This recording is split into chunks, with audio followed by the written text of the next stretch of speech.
కాంగ్రెస్లో బుజ్జగింపుల పర్వం కొనసాగుతోంది. మంత్రి పదవులు ఆశించి భంగపడ్డ వారిని కాంగ్రెస్ పెద్దలు బుజ్జగిస్తున్నారు. సుదర్శన్ రెడ్డి ఇంటికి వెళ్లారు మీనాక్షి నటరాజన్, అలాగే పీసీసీ చీఫ్ మహేష్ గౌడ్ సుదర్శన్ రెడ్డిని బుజ్జగిస్తున్నారు. మంత్రి పదవి ఆశించారు సుదర్శన్ రెడ్డి.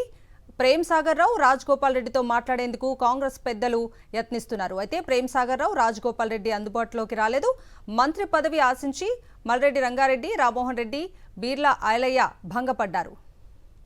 కాంగ్రెస్లో బుజ్జగింపుల పర్వం కొనసాగుతోంది. మంత్రి పదవులు ఆశించి భంగపడ్డ వారిని కాంగ్రెస్ పెద్దలు బుజ్జగిస్తున్నారు. ఇదే అంశానికి సంబంధించి పూర్తి అప్డేట్స్ అందించడానికి మా ప్రతినిధి రాకేష్ లైవ్ లో జాయిన్ అవుతున్నారు. రాకేష్,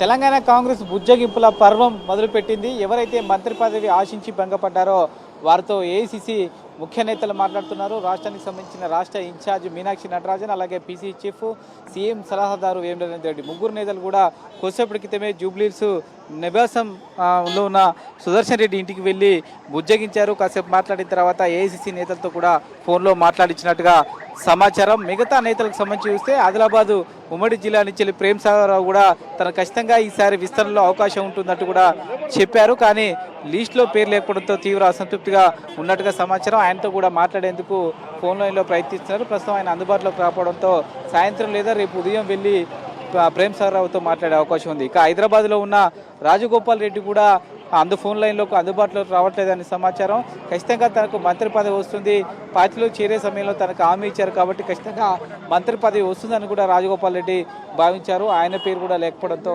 ఆయనకు అంత అసంతృప్తిగా ఉన్నట్టు సమాచారం. దీంతో ఆయనతో కూడా మాట్లాడేందుకు ఏసీసీ నేతలు మాట్లాడే ప్రయత్నం చేస్తున్నారు. దీంతో పాటు మల్రెడ్డి రంగారెడ్డి, అలాగే దొంతి మాధవరెడ్డి, మరికొంతమంది ఎస్టీ లంబాడకు సంబంధించిన సామాజిక వర్గ ఎమ్మెల్యేలు కూడా ఆశించారు. వాళ్ళకు కూడా రాలేదు. దీంతో వీరందరితో కూడా సంబంధించి సాయంత్రం లేదా రేపు మాట్లాడే అవకాశం ఉంది. ఈ జిల్లాల వారీగా ఆయా జిల్లాలో ఉన్న మంత్రులకు ఈ యొక్క బుజ్జగింపు బాధ్యతలు అప్పగించారు. ముఖ్యమైన నేతలందరూ కూడా హైదరాబాద్లో అందుబాటులో ఉన్న వాళ్ళనే పీసీసీ, అలాగే ఇన్ఛార్జ్ ఇద్దరు కూడా మాట్లాడతారు. ఒకవేళ జిల్లాల్లో ఎవరైనా ఉంటే వారితో ఆ జిల్లా మంత్రులు మాట్లాడే విధంగా కూడా సంబంధించి కోఆర్డినేట్ చేసుకున్న పరిస్థితి కనబడుతూ ఉంది. ఇంకా 3 మంత్రి పదవులు ఖాళీగా ఉన్న నేపథ్యంలో అందులో సాధ్యమైనంత వేరే కూడా అవకాశం కల్పించడానికి ప్రయత్నం చేస్తామనే హామీని ఇస్తున్నట్టుగా సమాచారం. ప్రస్తుతం సంబంధించి 3 మంత్రులుగా ప్రమాణ స్వీకారం చేసినప్పటికీ ఇంకా నిజామాబాద్, హైదరాబాద్, రంగారెడ్డి జిల్లాల నుంచి వెళ్ళి క్యాబినెట్లో ప్రస్తుతం అయితే ప్రాతినిధ్యం లేని నేపథ్యంలో ఈ జిల్లాల వారికి ఖచ్చితంగా అవకాశం కల్పిస్తామని హామీ ఇస్తున్నారు. మిగతా జిల్లాల వారికి అయితే సామాజిక సమీకరణాల నేపథ్యంలో కొంత కసరత్తు చేసిన తర్వాత ఏసీసీ నేతలతో మాట్లాడి అవకాశం కల్పిస్తామని హామీ ఇస్తున్న పరిస్థితి కనబడుతోంది. అసంతృప్తి అయితే బయటికి రాకుండా జాగ్రత్త పడుతున్న పరిస్థితి కనబడుతోంది. పూర్తి స్థాయిలో ఇన్ఛార్జి మీనాక్షి నటరాజనే ఈ నేతలందరూ కూడా హామీ ఇస్తున్నట్టుగా తెలుస్తుంది. రాకేష్, అంటే 16 నెలల నిరీక్షణ తర్వాత కేబినెట్ విస్తరణ అయితే జరిగింది. కాకపోతే ఎవరైతే మంత్రి పదవులు ఆశించి భంగపడ్డ వారిని కాంగ్రెస్ పెద్దలు బుజ్జగిస్తున్న నేపథ్యంలో ఎవరైతే మంత్రి పదవులు ఆశించారో సుదర్శన్ రెడ్డి కావచ్చు, ఇటు ప్రేమ్ సాగర్ రావు కావచ్చు, లేదా రాజగోపాల్ రెడ్డి కావచ్చు, లేదా మిగతా నేతలు ఎవరైతే ఉన్నారో వాళ్ళందరూ కూడా కన్విన్స్ అయ్యే ఛాన్సెస్ ఎంతవరకు ఉన్నాయనుకోవచ్చు? అందుకే సంబంధించి 3 మంత్రి పదవులు ఇంకా ఖాళీగా ఉన్నాయి. వాటి విషయంలో కొంత హామీ ఇచ్చే ప్రయత్నం చేస్తున్నారు. సోషల్ ఈక్వేషన్స్ ప్రకారం ప్రస్తుతం చేయలేకపోయాం, సంబంధించి ఒకే సామాజిక వర్గం నుంచి ఎక్కువ మంది నేతలు పోటీ పడుతుండటంతో కూడా మేము ఈసారి క్యాబినెట్లో అవకాశం కల్పించలేదు. మిగతా 3 స్థానాల భర్తీ సమయంలో ఖచ్చితంగా మీకు అవకాశం కల్పిస్తామనే హామీ ఇస్తున్న పరిస్థితి అయితే కనబడుతుందని చెప్పచ్చు. ముఖ్యంగా ఎస్టీ లంబాడ సామాజిక వర్గం నేతలు ఖచ్చితంగా క్యాబినెట్లో చోటు ఉంటుందని భావించారు. కానీ వారికి ఈసారి అవకాశం ఇవ్వలేదు. డోర్నకల్ ఎమ్మెల్యే రామచంద్ర నాయక్కి డిప్యూటీ స్పీకర్ పదవి ఇస్తామంటూ కూడా సీఎం ప్రకటించడం జరిగింది. అయితే ఆ నేతలందరూ కూడా అసంతృప్తిగా ఉన్నట్టుగా సమాచారం. ఖచ్చితంగా ఎస్టీ లంబాడకు అవకాశం కల్పించాలి క్యాబినెట్లో అంటూ కూడా వాళ్ళు డిమాండ్ చేస్తున్నారు. ఒకవేళ సోషల్ ఈక్వేషన్స్ వర్కౌట్ అయితే వాళ్ళకు నెక్స్ట్ 3 మంత్రి పదవుల్లో అవకాశం ఇస్తామని హామీ ఇస్తున్న పరిస్థితి కనబడుతుంది. At the same time Prem Sagar Rao కూడా అంతే. ఇప్పటికే జూపల్లి కృష్ణారావు వెలమ సామాజిక వర్గం నుంచి మంత్రివర్గంలో ఉండడంతో ఒకవేళ సంబంధించి ఏసీసీ నేతలు ఒప్పుకుంటే ఖచ్చితంగా ప్రేమ్ సాగర్ రావు కూడా అవకాశం కల్పిస్తామనే హామీ ఇస్తున్న పరిస్థితి కనబడుతోంది. ఇక సుదర్శన్ రెడ్డి విషయానికి వస్తే నిజామాబాద్ నుంచి సుదర్శన్ రెడ్డి, ఇటు నల్గొండ వస్తే రాజగోపాల్ రెడ్డి, ఉమ్మడి రంగారెడ్డి వస్తే అటు మల్రెడ్డి రంగారెడ్డి, ఇట్లా రెడ్డి సామాజిక వర్గం నేతలు ఎక్కువ మంది పోటీ ఉండడంతో నిర్ణయం తీసుకోవడంలో కొంత ఇబ్బంది అవుతుంది. ఏసీసీ నేతలతో మాట్లాడిన తర్వాత మిగతా 3 మంత్రి పదవుల విషయంలో చర్చ సందర్భంగా తమ పేర్లను ప్రతిపాదిస్తామనే ఒక హామీని అయితే ఈ యొక్క అసంతృప్తి నేతలకు హామీ ఇస్తున్నారు. ఫైనల్గా 3 మంత్రి పదవుల సమయంలో భర్తీ చేసే సమయంలో ఈ నేతల యొక్క హామీలు వీరి యొక్క అభిప్రాయాన్ని పరిగణలోకి తీసుకుని నిర్ణయం తీసుకునే అవకాశం ఉంది. రాకేష్, హైదరాబాద్ అలాగే రంగారెడ్డి, నిజామాబాద్ జిల్లాలకు మంత్రివర్గంలో చోటు దక్కలేదు. దీనిపై కాంగ్రెస్ వర్గాల్లో ఎలాంటి చర్చ జరుగుతోంది? ఖచ్చితంగా హైదరాబాద్లో అయితే ప్రస్తుతం కాంగ్రెస్ పార్టీకి గెలిచిన ఎమ్మెల్యే లేరు. ఖైరతాబాద్ నుంచి బీఆర్ఎస్ నుంచి గెలిచిన సంబంధించిన దానం నాగేందర్ కాంగ్రెస్ పార్టీలో చేరినప్పటికీ సొంత పార్టీలో గెలిచిన ఎమ్మెల్యే కాబట్టి మిగతా నేతలు అభ్యంతరం వ్యక్తం చేస్తున్నారు. ఇక రంగారెడ్డి జిల్లా విషయానికి వస్తే అక్కడ ఇప్పటికే స్పీకర్గా గడ్డం ప్రసాద్కు అవకాశం కల్పించారు. కానీ పరిగి ఎమ్మెల్యే రామోహన్ రెడ్డి అలాగే ఇబ్రహీంపట్నం ఎమ్మెల్యే మల్రెడ్డి రంగారెడ్డి ఇద్దరు కూడా రెడ్డి సామాజిక వర్గం కావడంతో నిర్ణయం తీసుకోవడంలో కొంత ఆలస్యం అవుతున్నట్టుగా పార్టీ నేతలు చెప్తున్నారు. ఇటు సంబంధించి నల్గొండ విషయానికి వస్తే అక్కడ కూడా రాజగోపాల్ రెడ్డి పోటీ పడుతుండడంతో ఎక్కువ మంది రెడ్డి సామాజిక వర్గం వాళ్ళు కావడంతోనే రంగారెడ్డి గారిని హైదరాబాద్ విషయంలో కొంత ఇబ్బంది అవుతుంది. నెక్స్ట్ విస్తరణలో వారికి అవకాశం ఉండే విధంగా కొంత చూస్తామనే అభిప్రాయాన్ని అయితే పార్టీ నేతలు చెప్తున్నారు. కానీ అవకాశం ఇవ్వకపోవడం అనేది కొంత కాంగ్రెస్ పార్టీలో తీవ్ర చర్చకైతే దారితీస్తుందని చెప్పుకోవచ్చు. రాకేష్, ఇప్పుడు ఎవరైతే మంత్రులుగా ప్రమాణ స్వీకారం చేశారో వారికి ఏ ఏ శాఖలు కేటాయించే అవకాశాలు కనిపిస్తున్నాయి?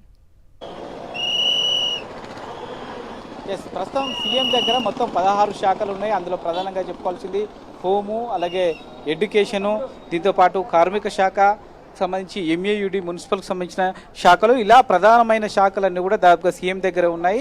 ఇందులో సంబంధించి శాఖల విషయంలో ఇక కేటాయింపు అయితే జరగలేదు. ఈరోజు రాత్రి సీఎం తన సన్నిహిత నేతలతో మాట్లాడి ఆ శాఖల కేటాయింపు చేసే అవకాశం కల్పిస్తుంది. ఎందుకంటే ఇంకా 3 మంత్రి పదవులు భర్తీ చేయాల్సిన అవసరం ఉన్న నేపథ్యంలో ఈ 16 శాఖల్లో కొన్ని 3 నుంచి 4 శాఖలు ఈ 3 మంత్రులకు కేటాయించి మిగతాయి తన దగ్గర పెట్టుకునే అవకాశం కనిపిస్తూ ఉంది. విద్యాశాఖకు సంబంధించి తన దగ్గరే ఉంచుకుంటున్నారని సీఎం పలు సందర్భాల్లో చెప్పిన నేపథ్యంలో ఆ శాఖ ఎవరికి కేటాయించే అవకాశం అయితే కనిపించట్లేదు. మిగతా శాఖలు మాత్రం సంబంధించి ఆయా సామాజిక వర్గాలకు సంబంధించి ఎస్సీకి సంబంధించిన సంక్షేమం కానీ, గిరిజన సంక్షేమం విషయంలో కానీ, కార్మిక శాఖ ఇలాంటి శాఖలకు సంబంధించి అయితే ఈరోజు రాత్రి లేదా రేపు ఈ కొత్త మంత్రులకు కేటాయిస్తూ గెజిట్ ఇచ్చే అవకాశం అయితే కనిపిస్తుంది. ప్రస్తుతం మంత్రులకు సంబంధించి ప్రమాణ స్వీకారం పూర్తి కావడంతో సీఎం మిగతా మంత్రులందరూ కూడా రాజ్భవన్ నుంచి వెళ్ళిపోతున్న విజువల్స్ అయితే కనిపిస్తున్నాయి. సాయంత్రం కల్లా కొత్త మంత్రులకు సంబంధించిన శాఖల కేటాయింపు గెజిట్ నోటిఫికేషన్ అయితే ఇచ్చే అవకాశం ఉంది. రాకేష్, తెలంగాణ మంత్రివర్గ విస్తరణలో సామాజిక వర్గమే కీలక పాత్ర పోషించింది అనుకోవచ్చా? ఖచ్చితంగా సంబంధించి ఎస్సీకి సంబంధించిన మాదిక సామాజిక వర్గం ఎమ్మెల్యేలందరూ కూడా పలు దఫాలుగా రాష్ట్ర నేతల నుంచి ఏఐసీసీ వరకు కూడా అందరినీ కూడా రిక్వెస్ట్ చేయడం జరిగింది. ఈ నేపథ్యంలో ఏఐసీసీ కూడా సానుకూలంగా స్పందించడంతో ఇటు అడ్లూరి లక్ష్మణ్కు అవకాశం కల్పించారు. నిజానికి మొదట్లో వివేక్ పేరే ఉండేది, కానీ మాదిక సామాజిక వర్గానికి కూడా అవకాశం కల్పించాలని డిమాండ్ ఎక్కువగా రావడంతో అవకాశం కల్పించడం జరిగింది. At the same time BC సామాజిక వర్గం నేతలు కనీసం ఈ క్యాబినెట్లో 4 ఉండాలని ఏఐసీసీ కూడా సూచించిన నేపథ్యంలో ప్రస్తుతం గతంలో ఇద్దరిని ప్రస్తుతం ఒకరిని తీసుకున్నారు. నెక్స్ట్ మళ్ళీ విస్తరణలో మరీ ఒక బీసీకి అవకాశం కల్పించే విధంగా అవకాశం ఉందంటూ కూడా పార్టీ నేతలు చెప్తున్నారు. ఓవరాల్గా సామాజిక సమీకరణాలు, కుల సమీకరణాల బేరేజ్ వేసుకొని, జిల్లా సమీకరణాల బేరేజ్ వేసుకునే ఈ క్యాబినెట్ విస్తరణ చేసినట్టుగా స్పష్టంగా అర్థమవుతుంది. మిగతా నేతలు ఎవరైతే ఉన్నారో వారి సామాజిక వర్గాల నుంచి వెళ్ళి కొంచెం ఒత్తిడి అయితే కాంగ్రెస్ పార్టీ ఉంది.